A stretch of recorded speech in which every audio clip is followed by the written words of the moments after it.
Chapter 11, sample problem number 6. Two pulleys with different radii, labeled as A and B, are attached to one another so that they rotate together. Each pulley has a string wrapped around it with a weight hanging from it. The pulleys are free to rotate about a horizontal axis through the center. The radius of the larger pulley is twice the radius of the smaller one. A student describing this arrangement states the following. The larger mass is going to create a counterclockwise torque, and the smaller mass will create a clockwise torque. The torque for each one weight will be the weight times the radius, and since the radius of the larger pulley is double the radius of the smaller, and the weight of the heavier mass is less than double the weight of the smaller one, the larger pulley is going to win. The net torque will be counterclockwise, and so the angular acceleration will be clockwise. What, if anything, is wrong with this argument? If something is wrong, explain how to correct it. If the contention is correct, explain why. So let's just translate what the student said into sort of our terms here. What we have is a pulley, and the pulley suffers 4 different forces. It has its own weight, which acts at the center and pulls down. And of course it has the forces from objects 1 and 2.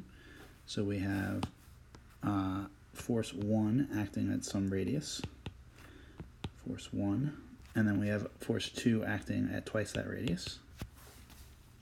And then we also have this kind of curious thing we have to keep in mind, which is that the pulley itself is being held up by some sort of axle about which it's rotating. So there's sort of an axial force up here.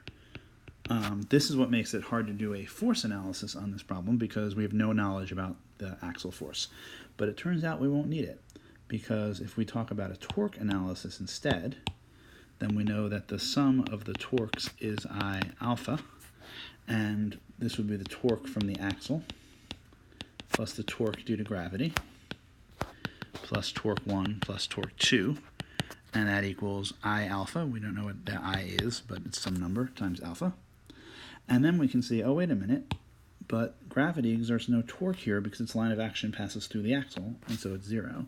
And interestingly enough, the axle exerts no torque because, of course, the force acts at the axle, and therefore its momentum is 0.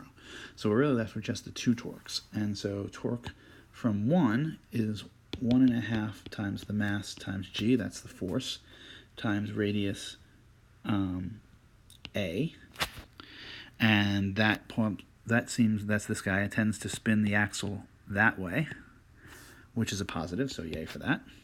And then we have 1 mg times the distance 2a, but that's this guy, and he tends to spin the axle that way, so that comes out as a minus sign. And together we have I alpha.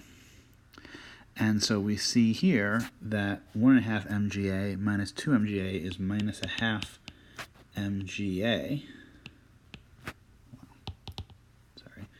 M0ga. I is some positive number, so alpha must be negative, which means that it must be going clockwise, which is our net, remember, because our positive direction for theta is counterclockwise. So the student is right. The acceleration will be in the direction of clockwise. This was just some algebra. The reasoning by the student is 100% correct and dead on.